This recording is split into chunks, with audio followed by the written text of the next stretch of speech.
Bonsoir à toutes et à tous. Alors, je laisse quelques secondes pour que tout le monde se connecte à ce troisième et dernier live. Donc aujourd'hui, on va parler du tri des objets sentimentaux et je crois savoir que ça vous intéresse particulièrement. Bonsoir Jennifer, tu es la première à me parler et peut-être la première connectée. Je reste encore quelques secondes pour laisser les personnes venir, arriver sur ce live, le dernier, donc que j'ai plaisir à animer via l'application Give, qui est une super chouette application de dons. Et donc, je suis très honoré et très heureux de pouvoir participer à ma manière à cette collaboration, à ce développement du don et du travail à la maison par le tri, le désencombrement et donc le don via cette application. Bonsoir Alexia, bonsoir Noah, bonsoir Mathilde, bonsoir Claire. Bonsoir Rest, bonsoir Arnaud, bonsoir Anne-Charlotte, oulala, bonsoir Lia. Je n'ai pas de son. Ah, est-ce que tu as l'image au moins? J'ai pris soin de mettre une très belle chemisette colorée. Donc au moins que tu puisses la voir bouger sur mon corps magnifique. Bonsoir Walid, bonsoir Muriel, bonsoir Idir, bonsoir Guilain, bonsoir Morgane, bonsoir Laurence, bonsoir Marianne. Bienvenue à toutes et à tous, ça me fait vraiment plaisir d'être avec vous ce soir pour ce troisième et dernier live en partenariat avec Give. Que je remercie très chaleureusement pour cette opportunité qu'ils m'ont offerte et puis le soutien de l'équipe technique et de l'équipe tout court de Give, notamment Maureen, qui m'a soutenu pendant ces 3 lives et qui m'a vraiment bien aidé pour faire que ces lives se passent le mieux possible. Bienvenue à toutes et à tous. Ce soir, on va parler donc du tri des objets sentimentaux. Alors, pour celles et ceux qui n'auraient pas vu les autres lives, vous pouvez les revoir en replay sur le blog de Give. Je vous invite à les regarder parce que j'espère qu'ils vous donneront, et je pense qu'ils vous donneront une façon de faire et une envie, une motivation de vous mettre au travail dans votre maison. L'objectif étant de désencombrer, d'alléger votre quotidien. Donc bonsoir à toutes et à tous et bienvenue sur ce dernier live où nous allons parler tri des objets sentimentaux. Je vous invite à poser toutes vos questions sur ce live, enfin sur cette discussion, la partie là où vous me dites bonsoir. Posez toutes vos questions, j'y répondrai avec plaisir à la fin de ce live. Sachez que aujourd'hui, je vais essayer de la faire courte. Parce que d'une part, je n'ai pas de baguette magique et je n'aurai pas de méthode miracle à vous apporter. En tous les cas, je pourrais vous apporter quelques conseils pour vous attaquer aux objets sentimentaux, mais aussi parce que l'objet sentimental, généralement, on a besoin d'en parler et on a envie d'en parler. Donc, je vais vous laisser l'opportunité ce soir, bien plus grande, une opportunité bien plus grande de me poser vos questions et de m'en parler. Pour celles et ceux qui me rejoignent pour la première fois, je me présente, je suis Julien, je suis home organizer, qui veut dire organisateur de la maison. Je l'ai traduit en français par coach en simplification de la maison et du quotidien. Pourquoi coach en simplification? Parce que nous vivons dans une société qui nous vend beaucoup de légèreté, de simplicité, de plaisir, et on a l'impression qu'en fait tout est simple et facile et ordonné. Or, le constat est là, nos placards débordent, nos agendas n'ont jamais été autant remplis et nous parlons depuis ces dernières années de charge mentale.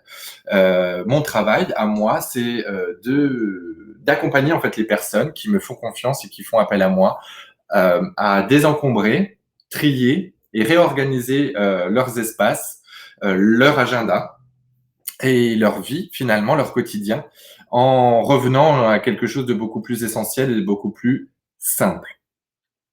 Dans le premier live, où on a parlé du tri de dressing, j'avais parlé un petit peu des causes de pourquoi nos placards débordent, de pourquoi nos agendas sont remplis. Et notamment, alors pour cette histoire de placards et de greniers remplis, il y a une première explication qui vient de la société dans laquelle on vit, qui est une société qui nous pousse à la consommation, une société qui est dans l'hyperproduction, notamment avec l'avènement de l'Internet qui a changé aussi notre rapport à l'objet, notre rapport à la consommation, l'innovation technologique qui n'a jamais été aussi forte et qui nous pousse aussi à nous renouveler au niveau électronique et au niveau électrique. L'obsolescence programmée, que je ne vous présente plus. Mais il y a aussi une deuxième cause, c'est les événements de nos vies qui sont en fait un mariage, un divorce, un héritage, et qui vont avoir une influence positive ou négative sur nos objets, en tous les cas sur le volume de nos objets. Et il y a une troisième cause, et qui est très importante, et notamment ce soir, qui est la plus importante, c'est nous. C'est notre personnalité, c'est notre éducation, c'est notre rapport à l'objet, et notamment à l'objet sentimental, et qui va avoir, nous allons avoir une influence sur le volume des objets dans nos placards, dans nos greniers, dans nos maisons. Donc, nous, en fait, pour les home organizers, on a plusieurs profils qui se dégagent de nous, en fait, de notre société, des personnalités que nous sommes dans nos sociétés occidentales. Mais il y a surtout deux profils qui reviennent, et je vous en avais parlé lors de ce premier live. Le premier est l'angoissé. Alors, l'angoissé, je vous en avais parlé, c'est la personne qui a la peur, la peur du manque et qui a peur en fait de se séparer et d'avoir du regret avec l'objet. Et puis il y a le sentimental. Donc en fait, ce qui est notre point commun à nous toutes et tous ce soir, c'est que nous sommes et angoissés et sentimental. Et sentimental, ce soir, c'est exactement l'explication et ce sur quoi nous allons travailler, parce que nous mettons un lien affectif, une valeur affective à des objets, à des gris-gris, à des lettres, à du papier, et qui peut se retrouver en volume assez conséquent dans nos placards, dans nos greniers, dans nos caves. Je vais partir de cette citation. Je vois que vous êtes très réactif sur la conversation et c'est très bien. Je vois que vous avez, pour certains, certaines, quelques problèmes pour vous connecter. Je vous rassure que vous pourrez regarder ce live à nouveau en replay sur le blog de Give. Et pour celles et ceux qui m'entendent bien et qui me voient bien, je vais vous lancer un sondage et vous comprendrez pourquoi je lance ce sondage là et je répondrai en fait à la fin de ce live. J'ouvre le sondage et je l'affiche. Et je reviens à la discussion et je vais commencer par une première citation de Marie Kondo. J'imagine que vous en avez déjà entendu parler. Marie Kondo est la papesse du home organizing dans le monde. Et elle a écrit un livre qui s'est vendu à des millions et des millions d'exemplaires qui s'appelle La magie du rangement. Et elle dit ceci. Ranger ses affaires, c'est également mettre de l'ordre dans son passé. C'est comme reprendre sa vie à zéro et régler ses comptes afin de pouvoir aller de l'avant. Et c'est exactement ce que nous devons faire quand nous souhaitons trier les objets sentimentaux. C'est revenir au moment présent. Confirmer le passé, pour certains garder certaines parties de ce passé-là, mais en tous les cas qu'il ne nous empêche pas d'aller vers l'avant. Donc j'ai quelques catégories d'objets dont on va parler et que vous connaissez sûrement. La première, ce sont tous les objets sentimentaux et les lettres. Les fameuses lettres d'amoureux, les cartes postales, etc. Le conseil que je vais vous donner ce soir et qui va revenir à chaque fois, c'est de vous poser à chaque fois la question, est-ce que ils vous font du bien? Est-ce que relire ces lettres-là, est-ce que toucher ces objets, est-ce que revenir sur cet événement, repenser à cette personne, ça vous fait du bien? Est-ce que c'est positif? Est-ce que, comme dit Marie Kondo, est-ce que ça vous procure de la joie?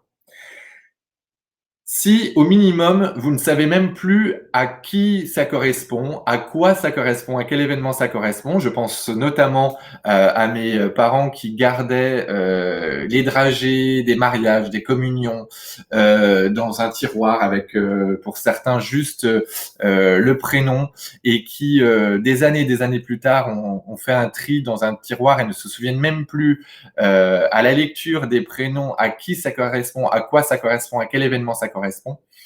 Donc je fais référence à ça. Vous allez pouvoir le laisser sortir.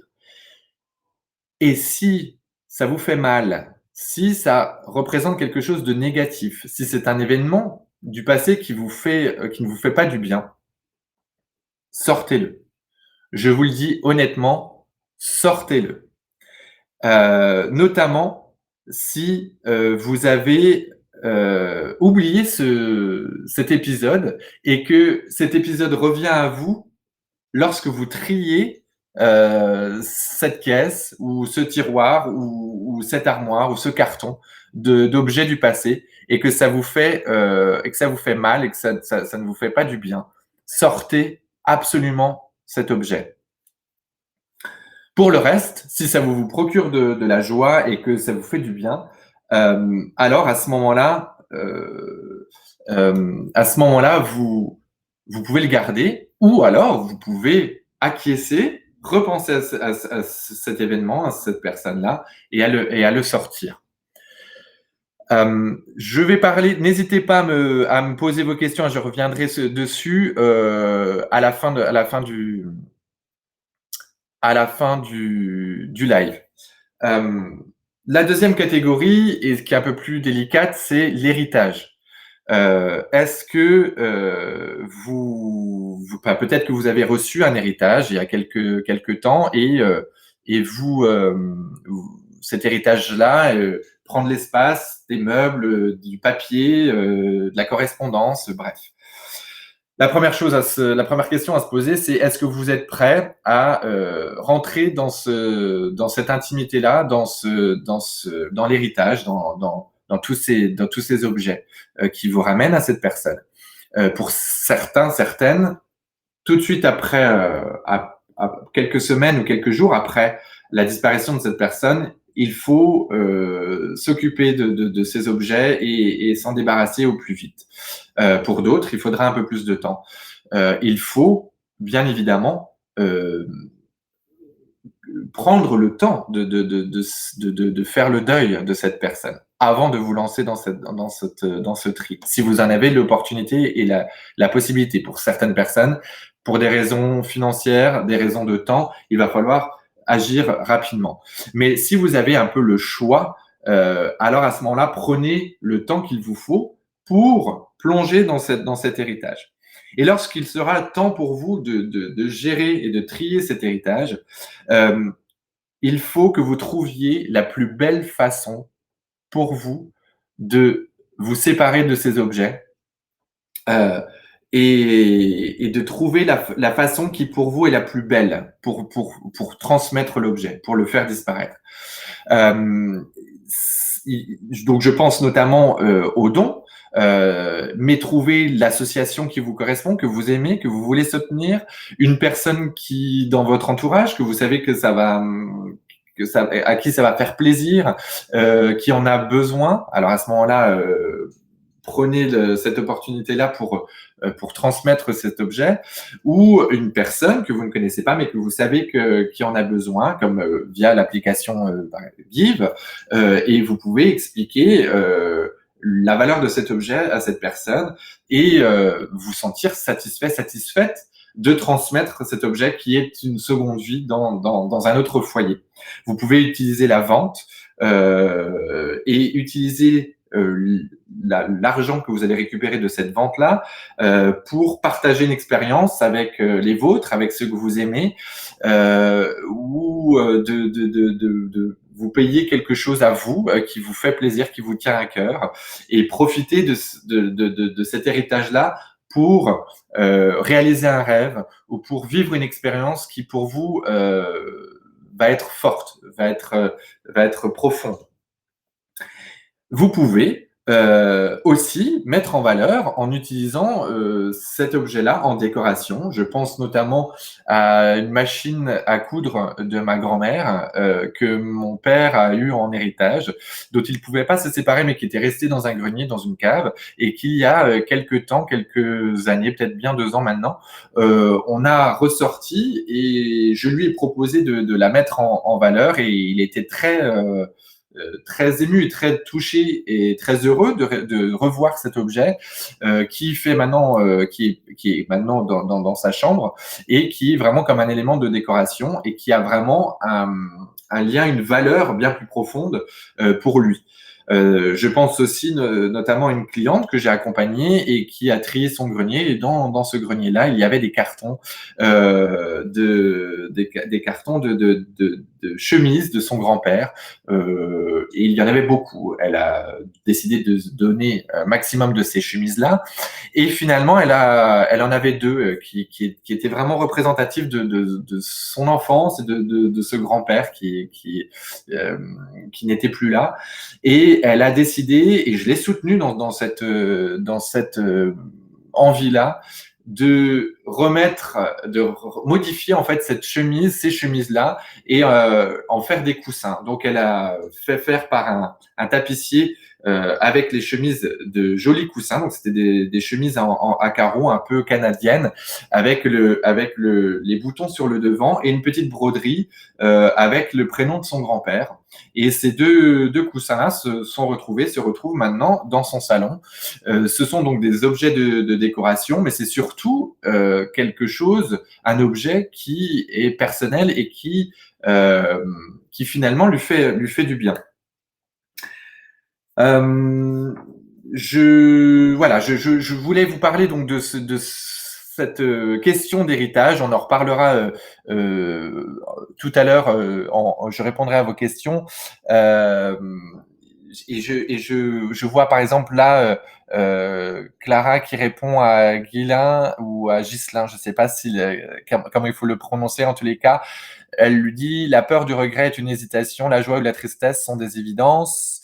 La culpabilité est justifiée si tu jettes, mais si tu donnes, l'objet gardera sa valeur. En effet, Clara, je ne peux que acquiescer. C'est que Ghislain, il faut que tu trouves la bonne façon pour toi, la façon la plus heureuse, la plus satisfaisante, la plus gratifiante de transmettre cet objet. Alors ça passera et peut-être qu'il te faudra du temps pour trouver la bonne association, la bonne personne.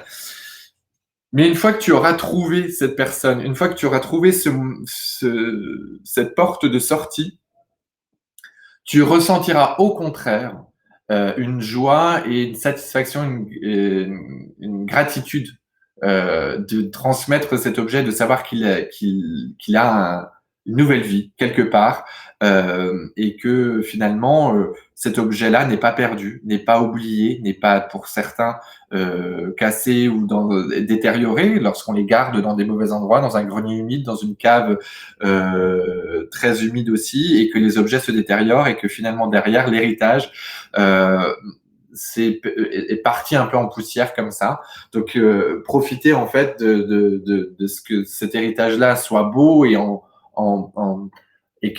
qu'on est capable de le faire, bien évidemment, de le transmettre et de lui donner une seconde vie dans un nouveau foyer ou via une association, par exemple. J'ouvre sur la troisième catégorie et je sais que ça va vous parler, sur les cadeaux qu'on nous fait, et on me pose souvent la question, j'arrive pas à me séparer de cadeaux, pourtant ils remplissent un placard entier dans ma cuisine, dans ma cave, dans mon grenier, mais je n'arrive pas à m'en séparer. Et là, je vous citerai une nouvelle fois Marie Kondo, qui, j'espère, vous donnera la réponse que vous attendez, qui dit ceci: les cadeaux ne sont pas des choses, mais le vecteur des sentiments d'une personne. Le cadeau que vous avez reçu, ce n'est pas une chose. C'est une chose qui a une fonction, mais vous ne voulez pas utiliser cette fonction ou cet objet parce qu'il ne vous correspond pas, parce qu'il ne vous plaît pas. Soit. Mais cet objet-là, en fait, ça a surtout été le vecteur pour cette personne-là de dire qu'elle vous aimait, que vous étiez importante à ses yeux, et que c'était par cet objet-là qu'elle allait vous le dire. Mais finalement, ce n'est pas l'objet, c'est le moment. C'est ce moment-là où on vous a donné ce cadeau, et le moment où vous l'avez reçu, vous avez eu cette émotion, cette joie de le recevoir. C'est ça en fait qui est important et non pas l'objet. Donc c'est plutôt la reconnaissance et la gratitude du plaisir d'avoir reçu ce présent-là qu'il faut chérir et non pas l'objet.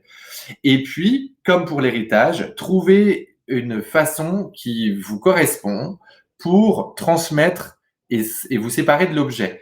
Par le don, encore une fois, via une association que vous aimez, que vous soutenez, pour laquelle vous êtes peut-être bénévole, à une personne en particulier qui en aurait bien besoin, qui va l'utiliser, qui va utiliser la fonction de cet objet, ou vendez-le, vous pouvez le vendre, et partager et partager via une expérience, via un souvenir que vous allez pouvoir créer avec les vôtres ou avec cette personne, grâce à l'argent que vous allez récupérer. Je ne peux que vous encourager à vous séparer de ces objets. Ça n'a pas de bon sens, comme diraient les Québécois.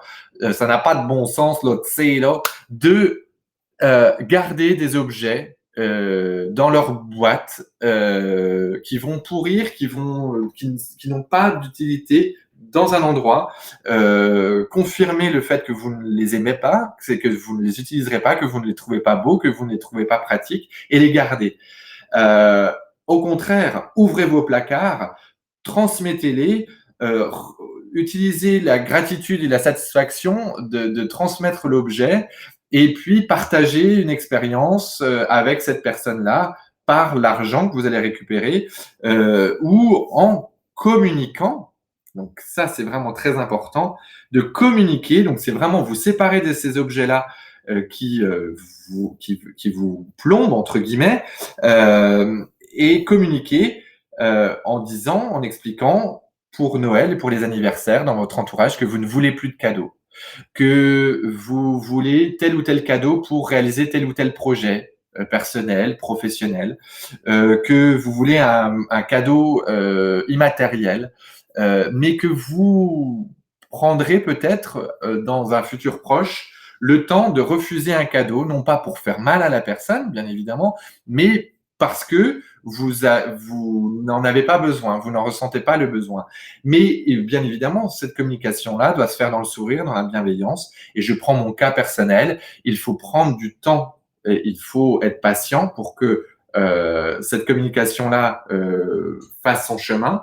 Mais pour moi, il aura fallu quelques années pour que mon entourage ne me fasse plus et que je ne fasse plus de cadeaux de Noël, par exemple, ou de cadeaux d'anniversaire à mon entourage, et pourtant il y a des enfants, et de finalement de profiter de l'instant, de l'anniversaire, des fêtes de fin d'année, pour se retrouver, pour partager un bon repas, pour partager des souvenirs, pour partager des mots d'amour, bien plus qu'un cadeau qui va nous stresser, qui va nous mettre une pression, notamment à Noël, où c'est devenu la foire à la pression, pour faire le bon cadeau et effectivement et pour recevoir le bon cadeau.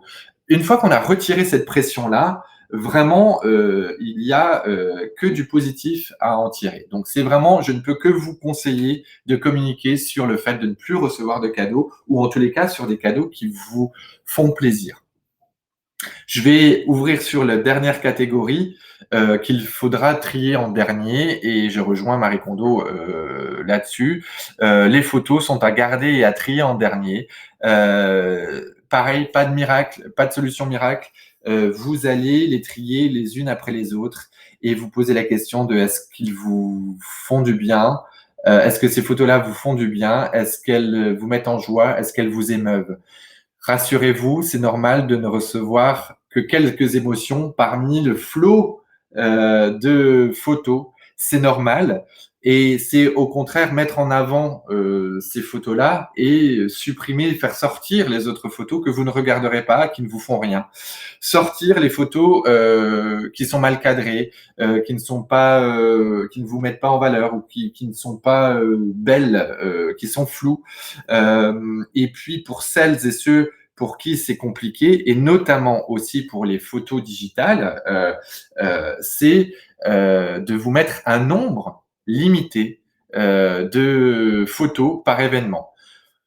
Peut-être que ça peut vous paraître compliqué et dur, mais sachez qu'il y a quelques temps, quelques années encore, et je m'en souviens, la photo se faisait avec un appareil photo avec pellicule, et on achetait une pellicule de 24 poses ou deux pellicules de 24 poses, et ça faisait 48 poses. Je suis bon en calcul, n'est-ce pas? Et par exemple, ma famille, quand on partait 2 semaines en vacances, on avait deux pellicules de 48 photos pour les 2 semaines. C'est tout. Et c'est très bien, et même malgré ces 48 photos, on va en garder une ou deux pour faire un album photo qui sont vraiment représentatives d'un moment, d'un événement, d'un sentiment. Donc, bien évidemment, avec cette facilité de prendre des photos avec notre téléphone ou avec un appareil photo numérique et de les garder, de les stocker sur un disque dur et de ne pas se pencher dessus, finalement, on va avoir des pléthores et pléthores de photos.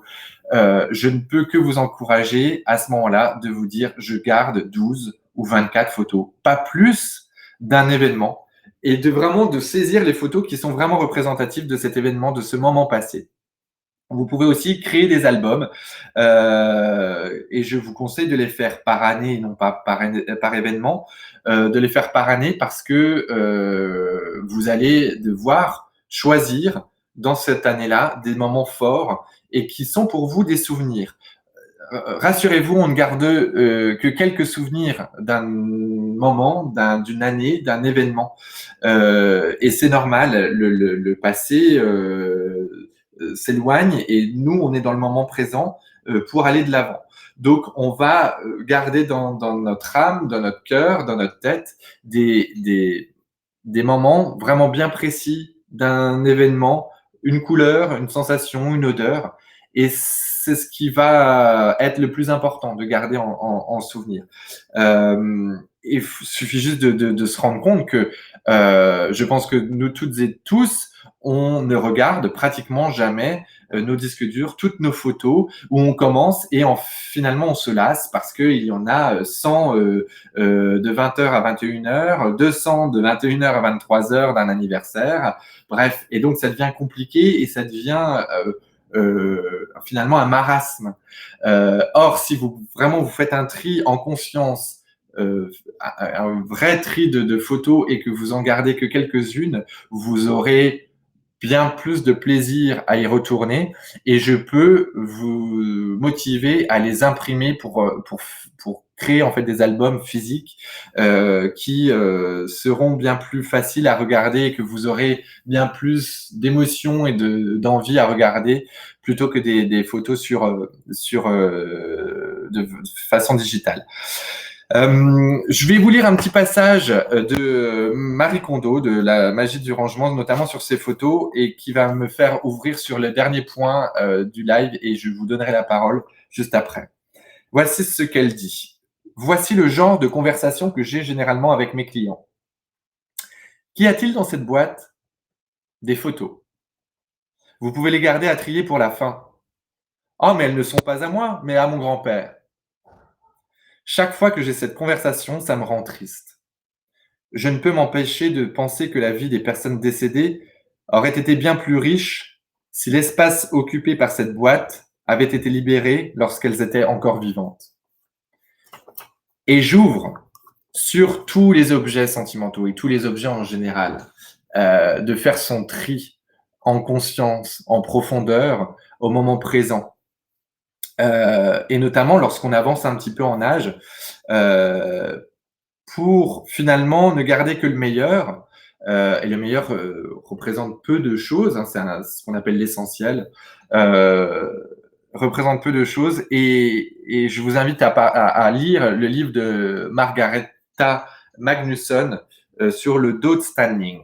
Qu'est-ce que le død standing? Alors, standing, c'est le rangement, død, c'est la mort. Et finalement, c'est le rangement, le tri avant le grand passage, avant le grand départ, comme elle dit. Et l'objectif étant de tourner des pages du passé et de vivre son présent vraiment pleinement et surtout de ne laisser que le meilleur de soi à ses enfants ou à ses héritiers. Et ça, c'est vraiment quelque chose que vous devez garder en mémoire. Et je conclurai en fait ces 3 lives. Et là, je vais vous laisser la parole pour me poser toutes vos questions. Je conclurai ces 3 lives par cette citation de Dominique Leroux. Pour celles et ceux qui m'ont suivi depuis le début sur ces lives, vous savez que pour moi, Dominique Leroux a été un vrai... les livres, L'art de la simplicité, L'art de l'essentiel de Dominique Leroux ont été de vrais détonateurs. Dominique Leroux est une autrice française installée au Japon qui a écrit plusieurs bouquins, notamment L'art de la simplicité et L'art de l'essentiel que je vous invite à lire, et qui dit ceci. Enrichissez plutôt votre corps de sensations votre cœur d'impulsion et votre esprit de principe que votre vie d'objet. Voilà, je vous laisse la parole. Je vais vous faire découvrir, oh là là, le résultat du sondage. Et je vous expliquerai pourquoi je vous ai fait ce sondage-là. Je vais déjà prendre quelques questions. Alors, il n'y a rien de tout ça malheureusement. Alors, lequel correspond mieux? Pour les photos numériques, j'en ai supprimé plus de 20 000 et il m'en reste encore pas mal. Ça fait un bien fou et depuis, je réfléchis au fait de prendre une photo ou non. Sera-t-il révisionné? Est-elle utile, etc. Et c'est très bien, je ne peux que t'applaudir et te conseiller de continuer comme ça. En tous les cas, de faire la photo au moment venu, le moment présent. Mais par contre, avant de les transférer, notamment avec notre téléphone, on fait beaucoup de photos, de les transférer sur votre ordinateur, c'est de faire un énorme tri de toutes ces photos-là. Pensez, est-ce qu'elles sont artistiques? Est-ce qu'elles vous procurent une émotion? Est-ce que c'était un moment T et auquel cas ça n'a plus réellement d'intérêt de garder cette photo, de supprimer toutes celles qui sont pas belles, toutes celles qui sont en doublon, triplon, toutes celles qui ne correspondent, enfin voilà, qui sont vraiment dans le moment présent, mais qui n'ont aucun intérêt à garder et que votre mémoire va effacer. Comment faire pour qu'une chose vraiment inutile, je veux les garder, mais elles sont enfouies dans des boîtes que je n'ouvre jamais? Est-ce que ce sont des objets qui t'appartiennent? Est-ce que c'est de l'héritage, Anaïs? Déjà. Si ce n'est pas de l'héritage, ce sont des objets que tu as, qui sont à toi.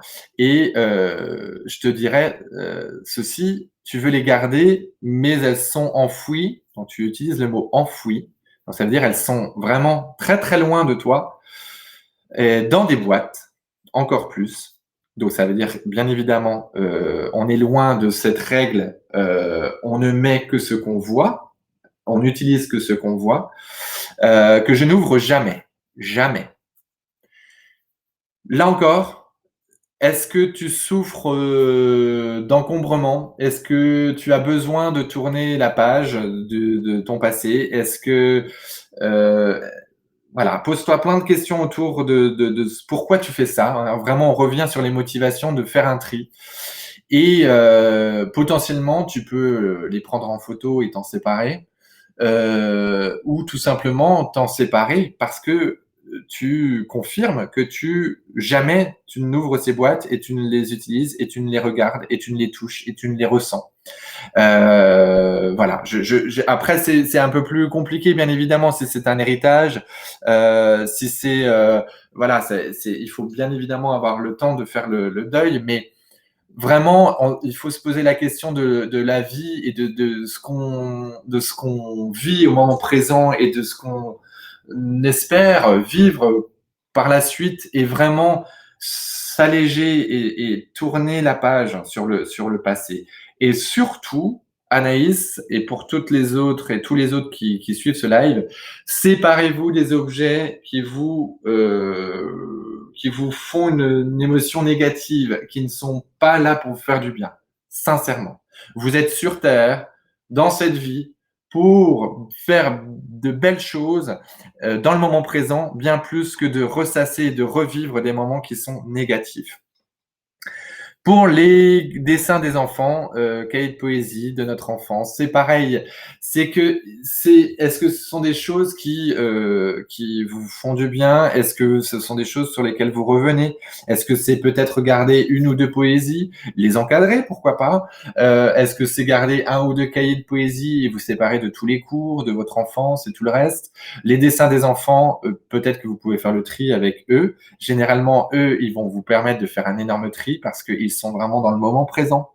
Et ils sont sur leur spontanéité, sur le moment spontané. Donc, ça veut dire qu'ils vont vous donner des réponses très claires de ce qu'ils aiment ou de ce qu'ils n'aiment pas, et non pas projeter de façon anxieuse ou ou un petit peu comme ça, raisonner. Si vous en aurez besoin, si ça vous fera du mal, si vous le regrettez, etc. Donc ça peut être aussi une solution d'utiliser, enfin de le faire avec les enfants. Que faire quand même en don? Personne n'est intéressé. Je ne suis pas prête à jeter. Essaye une recyclerie, une ressourcerie, une association dans ton entourage, par les hôpitaux, les écoles de ton quartier, peut-être en déposant au pied de ton immeuble. Bref, ce que tu es capable de faire et de ce que peut-être des solutions auxquelles tu n'aurais pas pensé. Bonjour, je suis une grande trieuse et jeteuse, au contraire de ma mère qui garde beaucoup de choses dans sa grande maison depuis près de 45 ans. Mon angoisse n'est pas de trier, mais d'avoir à garder des objets lorsque le moment sera venu. Que ferais-tu à ma place? Que j'essaie de comprendre, donc tu ne vas pas trier et c'est en fait, de trier une fois qu'elle sera plus là, c'est ça? Euh, Justine, moule à gâteau, vêtements portant neuf, jogging, livre, comme je disais. Tu peux effectivement utiliser des applications, les associations, les ressourceries, les recycleries, le mettre en bas de chez toi. Voilà, si c'est des objets qui sont de l'utilité quotidienne, de valeur quotidienne. J'essaie de répondre aux questions les unes après les autres. Donc pour Laure, si j'ai bien compris, c'est de devoir les trier quand elle ne sera plus là. Et d'avoir à les garder lorsque le moment sera venu. Euh, alors encore une fois, là, on parle je rejoins le dos de Stanling et que je trouve formidable, c'est-à-dire que dans notre société, la mort est un tabou, il ne faut pas en parler. Et dans d'autres sociétés, notamment comme des pays nordiques, ce n'est plus autant un tabou et c'est au contraire un moment, alors pas la mort, mais de préparer le passage, sans pour autant être alarmiste ou quoi que ce soit, mais c'est de se dire, bah, tiens, à ce moment-là de notre vie, peut-être que c'est à quelques mois de la retraite, peut-être que c'est un nouveau départ, peut-être que c'est la naissance d'un petit-fils, du petit-fils, de la petite-fille, du petit-fils, du premier petit-fils, de la première petite-fille, qui va nous donner envie de se concentrer sur le moment présent et donc de faire un énorme tri sur le passé, de tout ce qu'on a acquis, de tout ce qu'on a reçu, et au contraire de le partager avec ses enfants, de le partager avec ses héritiers, et de dire, bah voilà, cette commode, je l'ai triée, elle est vide, je sais que toi, tu vas t'installer pour tes études, c'est la commode de ta grand-mère, personnellement, je ne l'utilise plus, tu m'avais dit que tu l'aimais bien, peut-être que tu veux l'utiliser, peut-être que tu veux la retaper. Est-ce que vous voulez qu'on fasse un tri des photos ensemble et puis encadrer celles qui sont belles et garder celles-ci et puis se séparer des autres? Ça peut prendre plein de formes et c'est au contraire par le partage, par la communication, que ça va se désacraliser et que ça va être beau. Et je peux vous dire que c'est un travail que je fais avec mon papa et et que je trouve super sain, super positif de revoir ensemble des moments du passé et de s'en séparer et de mettre au contraire en valeur, de récupérer des choses du passé. Et c'est pile poil la transition est magnifique par rapport au sondage que je vous ai lancé. Que penses-tu de ma chemisette? Trop belle, j'adore. Comment rester poli? Donc c'est 50-50. Alors s'il n'y a pas de souci, cette chemisette, moi je l'adore. Je la trouve très fun et je la trouve très belle. Et encore plus belle parce que justement, dans ce tri des affaires chez mon père, il y avait cette chemisette que je trouve géniale, que je trouve très folle et vintage et qui me correspond totalement. Et encore plus parce que c'est celle de mon père et que plutôt que de garder, d'enfouir justement tous ces objets, mon père aurait pu faire ça, c'est une chemise qui date des années 70-80, je lui en ai gardé quelques-unes que je trouvais trop belles et que j'aime beaucoup parce qu'elles sont vintage et notamment parce qu'elles lui appartiennent. Et c'est au contraire de les utiliser de son vivant et peut-être après son départ. Mais en tous les cas, c'est de désacraliser ça, ces objets-là, et de au contraire d'ouvrir les placards. Et c'est ce que je vous dirais, ce que je vous donnerais comme conseil, vraiment, en général. Ouvrez vos placards, libérez-vous de tous ces objets, alors que ce soit des objets sur lesquels vous n'avez aucun lien d'affect ou des objets sentimentaux et qui peuvent être lourds pour vous, qui peuvent être négatifs. Et c'est au contraire d'ouvrir cet espace et de vivre, de faire des rencontres, de désacraliser ces moments-là, de partager les moments avec les personnes qui vous sont chères, de partager les objets avec des personnes qui en ont besoin, avec des personnes que vous aimez, via des associations que vous soutenez. Bref, c'est au contraire d'ouvrir ça pour libérer, alléger, simplifier votre quotidien et ça, et ça. Voilà, je réponds encore à toutes vos questions. Alors, je donne tout, mais c'est fastidieux et tout le poids de ces objets est sur moi uniquement, pas sur mon père ou mon frère. Même chose que Laure, sauf que mon père est encore vivant, mais les affaires de ma mère, elles sont nombreuses, très nombreuses. Pareil, alors effectivement, moi je suis fils unique, il y a encore ça à gérer, c'est-à-dire le partage avec les frères et sœurs. Et c'est effectivement se mettre d'accord sur sur un accord, en fait, oui, c'est ça, se mettre d'accord sur ce que vous allez faire de ces objets, et voilà. Mais effectivement, il y a toujours le moment de ne pas regarder et de se mettre des œillères, et il y a toujours une personne qui prend ce poids-là et qui va devoir le gérer. Et ben, c'est au contraire, encore une fois, c'est passer par la communication, c'est de trouver les solutions qui vous conviennent à tous les deux, trois, quatre, une association que vous aimez, ou une personne que vous voulez soutenir, ou faire une vente et partager un moment entre vous. Donner de la valeur, en fait, au moment et non plus aux objets. Doivent trier de leur vivant. Et oui, oui, oui, l'IA, c'est le maximum, il faut le faire au maximum de notre vivant. Bien évidemment, c'est très compliqué parce que c'est un sujet tabou, et notamment pour les générations avant nous, hein, la génération de nos parents, etc. C'est assez compliqué. Mais c'est vraiment, encore une fois, comme je vous disais pour les cadeaux, c'est communiquer au maximum avec bienveillance, avec sourire, avec humour, avec ironie. Nous ne sommes pas là pour comment faire encombrer ou en tous les cas consommer l'objet. C'est au contraire, nous sommes sur Terre pour vivre les moments, pour vivre. Alors c'est peut-être bateau, hein, ce que je vais vous dire, et c'est peut-être très cliché, très imagé, mais gardez ça en tête. On est là pour vivre des instants, des rencontres, des moments d'amitié, des moments un peu plus difficiles qui vont nous faire grandir, qui vont nous faire prendre conscience de certaines choses en nous, de certaines choses autour de nous, sur le monde dans lequel on vit, des personnes avec lesquelles on vit. Et c'est ça, en fait, la magie du tri. C'est de prendre des décisions sur des objets, sur sa vie, sur qui on est, et de décider de vivre des moments et non plus de vivre par l'accumulation de choses et par l'avoir. Je voyage beaucoup et je ramène trop de choses et après impossible de m'en séparer car ça me rappelle des bons moments.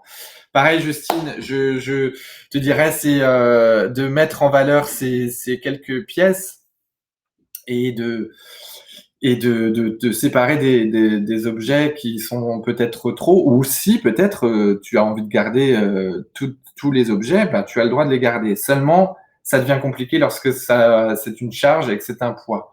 Au contraire, il faut vraiment libérer, avec tout ce que je vous ai dit, c'est vraiment vous poser des questions sur est-ce que ça vous fait du bien? Est-ce que ça vous procure une émotion positive? Est-ce que c'est vous au moment T? Il y a ça aussi, c'est le fait de garder une certaine image qu'on a de nous, qui n'est plus du tout la bonne et qui était nous il y a 10 ans, mais qui n'est plus nous au moment T, qui ne sera certainement pas nous dans 10 ans. Donc c'est vraiment de profiter du tri pour vraiment confirmer qui nous sommes au moment T et mettre en valeur des beaux moments du passé, mais pas forcément de mettre la rate au courbouillon avec ce passé. Oui, tout à fait, Anaïs. Justine, tu peux les recycler en autre chose, leur donner un coup de neuf et trouver une nouvelle utilité. En effet, regarde l'épisode de la série Marie sur le deuil de Marie, du mari de la trieuse. OK. Est-ce que vous avez d'autres questions? Comment gérer la peur du regret de jeter, d'avoir un objet qui nous manque? Désolé, je soulève ma question. Mais le regret déjà énormément de choses vécues ou non, etc. Donc pas envie de regretter ce genre de choses en plus. Sache que tu vas regretter très peu de choses parce que tu ne t'en souviendras plus. Sincèrement, réellement.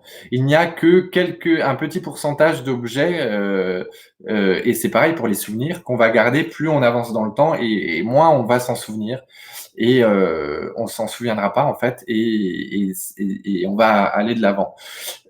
Tu parles de regret, il y a quelque chose d'assez négatif, c'est de effectivement, c'est de vraiment d'agir sur ton moment présent. C'est si ce sont des choses qui te pèsent, si c'est quelque chose qui t'empêche d'avancer, je ne peux que t'encourager à trouver la solution, la meilleure transmission possible, mais à transmettre tous ces objets, à transmettre tous ces écrits, à transmettre tous ces souvenirs, pour qu'ils retrouvent une place, une fonction dans un autre foyer, et pour que toi tu puisses être vraiment centré sur ton moment présent, pour que tu puisses accueillir le moment présent, ne plus regarder le passé et ne plus être dans le regret, mais être dans le faire et dans l'accueil de ce moment présent, parce que en fait les regrets ne vont t'apporter pas grand-chose à part de la charge mentale et à part des ondes négatives. Ce qui va te faire du bien, c'est d'agir, de prendre des décisions et de trouver les solutions les plus justes et les plus belles pour toi pour te séparer de tous ces objets-là.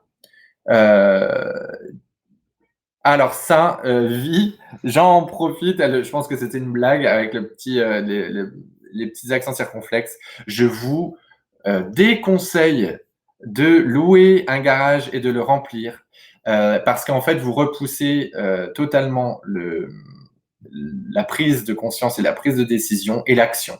Et en fait, ce sera encore en vous, tout le temps, dans votre quotidien ou ce sera oublié, et auquel cas on revient sur notre dos de standing, c'est-à-dire que vous n'avez pas le courage, l'envie, la motivation de gérer ça de votre vivant, et c'est quelque chose qui peut se retrouver à des personnes que vous aimez, que vous chérissez, et ça va représenter un énorme problème, voire même pour certains un traumatisme, une colère, une angoisse, et ce n'est pas du tout voilà, conseillé. C'est-à-dire que ces box qu'on vend pour ouvrir l'espace de stockage, en fait, c'est une fausse bonne idée, ne serait-ce que si on oublie ces objets sentimentaux, c'est-à-dire que le jour où vous en avez besoin, vous n'irez jamais le récupérer. Parce que c'est trop loin, parce que c'est au moment présent dont vous avez besoin de cet objet et vous trouverez toujours une autre façon de trouver cet objet-là, par le don, par le troc, par votre créativité et parce que vous avez déjà à la maison. Parce que vous avez déjà à la maison. Donc, vraiment, prenez vos décisions, triez, donnez au moment T et surtout ne partez pas sur ces solutions qui ne sont que des de très mauvaises idées. Si je peux donner un conseil qui m'a énormément aidé pour tous les objets, en prendre une photo pour l'immortaliser. Voilà, par exemple, ça peut être une idée et ensuite on supprime la photo quelques années plus tard. C'est aussi une solution voilà, si ça t'a aidé, tant mieux. Je la motive pas non plus énormément parce que, alors, à moins que ce soit vraiment une condition sine qua non, euh, pour vous séparer de l'objet en physique.